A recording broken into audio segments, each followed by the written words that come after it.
नमस्कार, आप देख रहे हैं 24 का चक्रव्यूह। मैं हूं आपके साथ सचिन चौहान।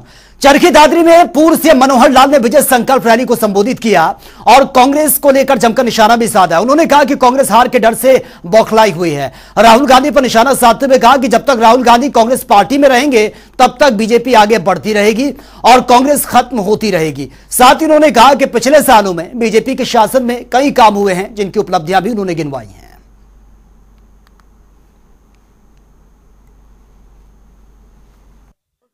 मैं जांगड़ा साहबा कि कांग्रेस बौखला रही है। कांग्रेस के बौखलाहट के दो कारण हैं। एक कारण, आखिर सब सर्वे उनके पास भी आते हैं, मीडिया के लोग भी जाते हैं, जनता में भी सब लोग रहते हैं, उनको हार का डर सता रहा है। हार का डर सता रहा, उनको लगता है कहीं ऐसा ना हो पिछली बार जितने सीटें थी उतने भी आ पाएंगे कि नहीं आ पाएंगे, उससे कहीं कम ना हो जाए। कांग्रेस खत्म हो रही है। लेकिन उस समय का जो नेहरू जी जैसे आदमी, उन्होंने कहा ना जी ना, हम तो अब राज, अगर आजादी आई है तो राज अब हम ही करेंगे, दूसरा कोई क्यों करेगा। तो बिना किसी चुनाव के पहली सरकार और नेहरू जी के नेतृत्व में बन गई। उन्होंने गांधी जी की बात उस समय नहीं मानी, लेकिन आज मैं इस बात का श्रेय राहुल गांधी को देता हूं कि जिसने वास्तव में कांग्रेस को खत्म करने का बीड़ा उठा लिया है और गांधी जी के सपनों पर ही पूरा उतरेंगे। तो उन्होंने 10 साल के अंदर कांग्रेस में धारा 370 दी, इमरजेंसी दी, रामलला को टेंट में बिठा के रखा, बहुत तरह के घोटाले दिए, बहुत तरह के भ्रष्टाचार किए। और मोदी जी ने आने के बाद इन सब चीजों का समाधान निकाला। 370 का समाधान निकाला, 3 तलाक की बात उन्होंने की, भ्रष्टाचार को उन्होंने खत्म किया, नक्सलवाद को खत्म किया, आतंकवाद को खत्म किया। नॉर्थ ईस्ट के सारे प्रदेश जो इस देश से अलग होने की बात करते थे, उनको देश के साथ फिर से जोड़ा।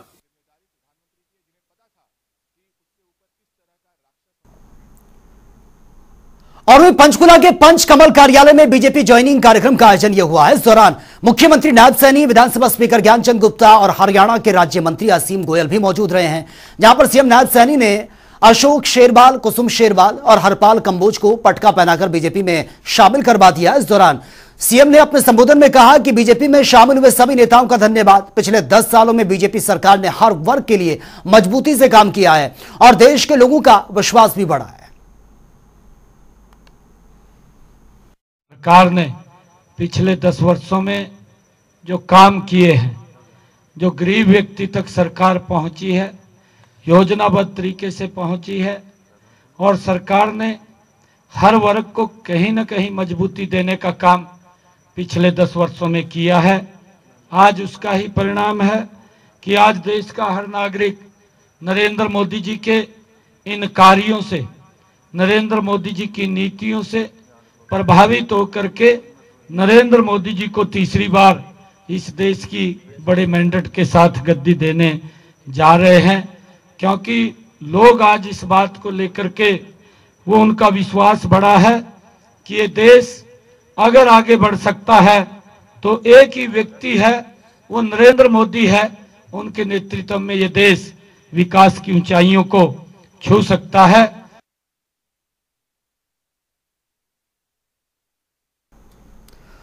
और वे हिसार से बीजेपी के लोकसभा के उम्मीदवार रणजीत चौटाला 1 मई यानी कि कल नामांकन पत्र अपना दाखिल करेंगे और इसी कड़ी में सुशीला भवन में नामांकन जनसभा का आयोजन भी यह किया जाएगा। नामांकन पत्र दाखिल करने के बाद रणजीत चौटाला जनसभा को भी संबोधित करेंगे, जहां एक और वे पीएम मोदी की ओर से चलाई जा रही कल्याणकारी योजनाओं से जनता को रूबरू करवाने का काम करेंगे। तो दूसरी तरफ हिसार से कमल का फूल खिलाने की भी अपील जनता से की जाएगी। नामांकन जनसभा में बड़ी तादाद में समर्थकों का जनसैलाब भी उमड़ने की उम्मीद है।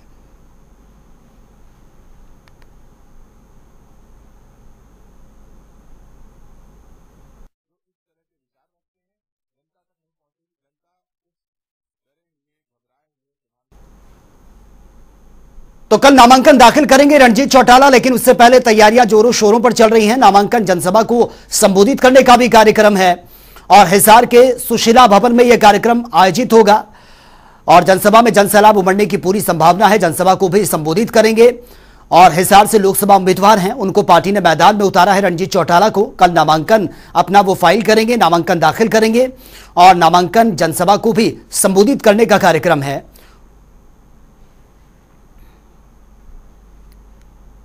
सोनीपत से बीजेपी के लोकसभा चुनाव के प्रत्याशी मोहनलाल बडौली का चुनाव प्रचार प्रसार जारी है और इसी कड़ी में वे सोनीपत बार एसोसिएशन के वकीलों से भी मिले हैं और वकीलों ने मोहनलाल बडौली का भव्य स्वागत भी किया है। वकीलों से मुलाकात के दौरान उन्होंने मोदी सरकार में हुए विकास कार्यों के बारे में विस्तार से जानकारी दी है।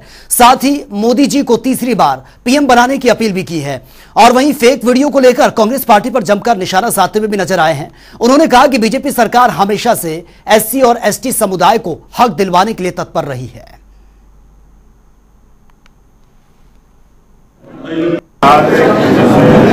बड़ी संख्या में उपस्थित होकर भारतीय जनता पार्टी लोकसभा के चुनाव में पूरा समर्थन भारतीय जनता पार्टी मैंने पूरा भाषण दिया और आज जिस प्रकार का प्यार परिवार में मिला इसी प्रकार से प्रत्येक गाँव में महिलाओं का, नौजवानों का, खिलाड़ियों का, किसानों का भारतीय जनता पार्टी के प्रत्याशी मिला है। 25 तारीख को 25 मई को बहुत बड़ी जीत भारतीय जनता पार्टी के कांग्रेस पार्टी ने एक वीडियो हिंसा की जारी की है आरक्षण को खत्म करने के लिए और कांग्रेस पार्टी ने जो अपना घोषणा पत्र जारी किया है और वो अपना भारतीय जनता पार्टी का जो संकल्प पत्र है वो संकल्प पत्र हमारा भी पढ़े और हम आरक्षण देने वाले लोग हैं। आरक्षण बढ़ाने का काम ओबीसी समाज को इसका लाने दर्जा दी के जो आरक्षण बढ़ाने का काम किया और जिस प्रकार से 8% का आरक्षण ओबीसी समाज के भाइयों को हमने पंचायतों में, नगर पालिकाओं में, नगर परिषदों में जो देने का काम किया देश की जनता सब जानती है। कांग्रेस आने वाला है। और पंचकुला में मुख्यमंत्री नायब सैनी ने प्रेस कॉन्फ्रेंस भी की है और कांग्रेस और जेजेपी का जनता से विश्वास ये उठ चुका है, ये भी उन्होंने कहा है। कांग्रेस के शासनकाल में लोगों को प्रताड़ित किया गया जबकि पीएम मोदी देश को बचाना चाहते हैं। कांग्रेस भी जन का विश्वास खो चुकी है, जजपा भी जन का विश्वास खो चुकी है। अब ये अगर इनको रैली करनी पड़ जाए, इनकी रैलियों में अब लोग वो जुट नहीं रहे हैं और जब जुटते नहीं है लोग तो लोगों के अंदर अविश्वास का भाव इनके प्रति पैदा हुआ है। कुछ युवा कोई रास्ता भटकते हैं और वो भारत को तोड़ने की बात जर्नियों में करते हैं तो ऐसे युवाओं को समर्थन देने का जाकर के उनके स्थान के ऊपर राहुल गांधी जैसा व्यक्तित्व अगर काम करता है तो देश सब कुछ देख रहा है कि यासीन मलिक पोस्टर लगाता है कांग्रेस की वोट के लिए, उसको भी देश देख रहा है। राहुल गांधी देश तोड़ने वालों के बीच में जाकर के समर्थन करता है, उसको भी देख रहा है। निर्णय देश करेगा। कांग्रेस ने ही संविधान को कमजोर करने का काम किया, संविधान का अपमान करने का काम कांग्रेस ने ही किया। ये पूरे देश ने देखा है, हमने नहीं देखा। अगर उनका प्रधानमंत्री देश का प्रधानमंत्री होता है, अगर वो अपनी कैबिनेट के अंदर कोई बिल पास करता है और उस बिल को वो लोकसभा में लेकर के आता है तो यही वो राहुल गांधी है जिसको उस बिल को फाड़ करके उसके ऊपर फेंकने का काम करता है। ये लोकतंत्र का भी अपमान था, ये संविधान का भी अपमान था। परंतु आज ना तो संविधान से पिछले 10 वर्षों में छेड़छाड़ हुई है और ना छेड़छाड़ भारतीय जनता पार्टी कभी करेगी, चाहे कांग्रेस।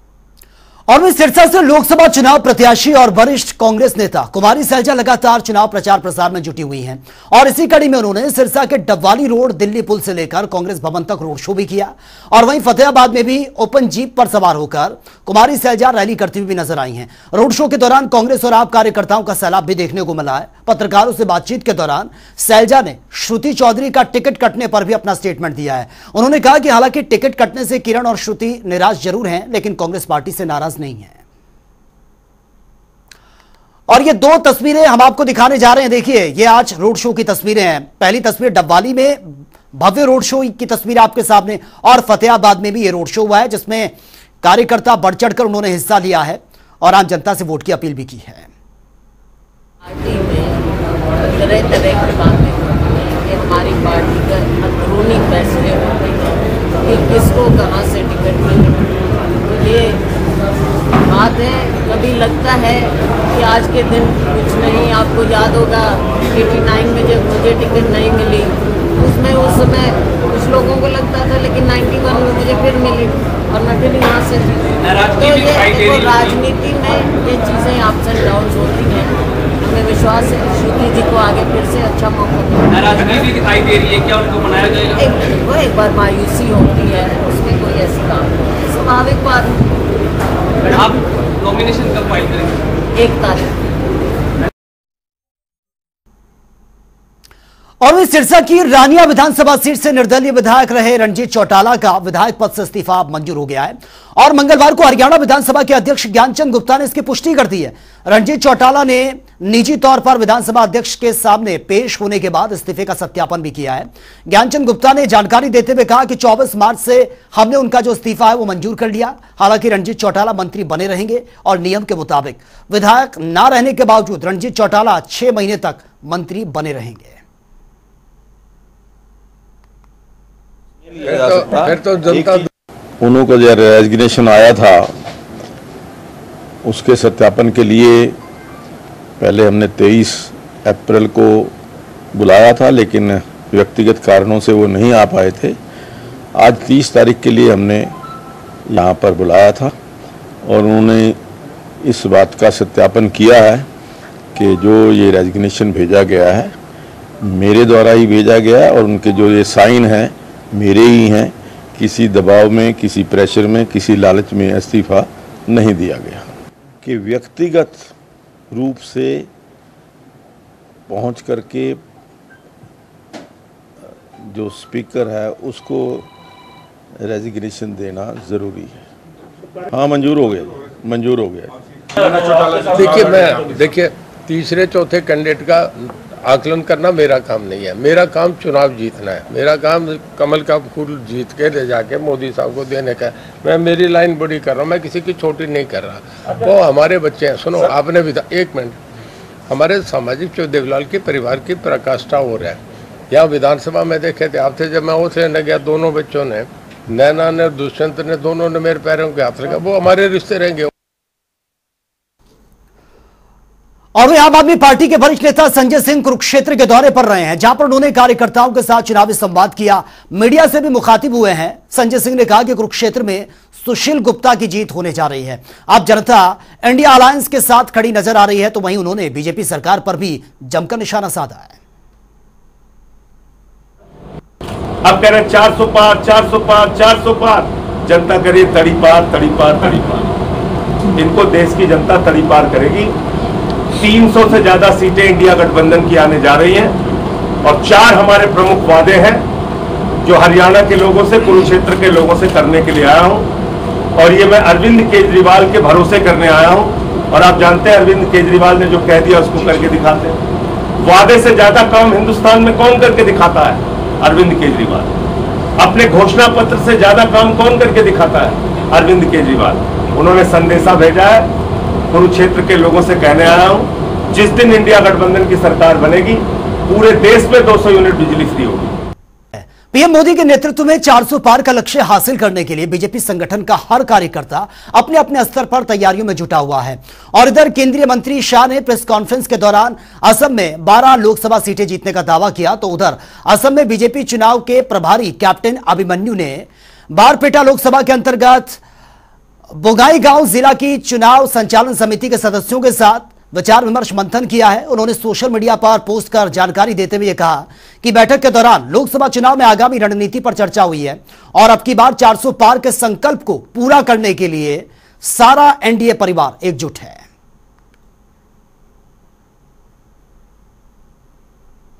और ये ट्वीट भी उन्होंने किया है। देखिए उन्होंने ट्वीट में क्या पोस्ट किया। ये एक्स ऐप पर उन्होंने ये लिखा है कि अब की बार 400 पार का संकल्प साकार होगा। आगे उन्होंने पोस्ट किया कि आज बारपेटा लोकसभा के अंतर्गत बोंगाईगांव जिला की चुनाव संचालन समिति के सदस्य गणों के साथ चर्चा कर आगामी रणनीति तैयार की गई है। आगे एक्स ऐप पर उन्होंने यह पोस्ट किया कि असम में माननीय प्रधानमंत्री नरेंद्र मोदी जी की गारंटी के संकल्प की पूर्ति हेतु समस्त एनडीए परिवार एकजुट है।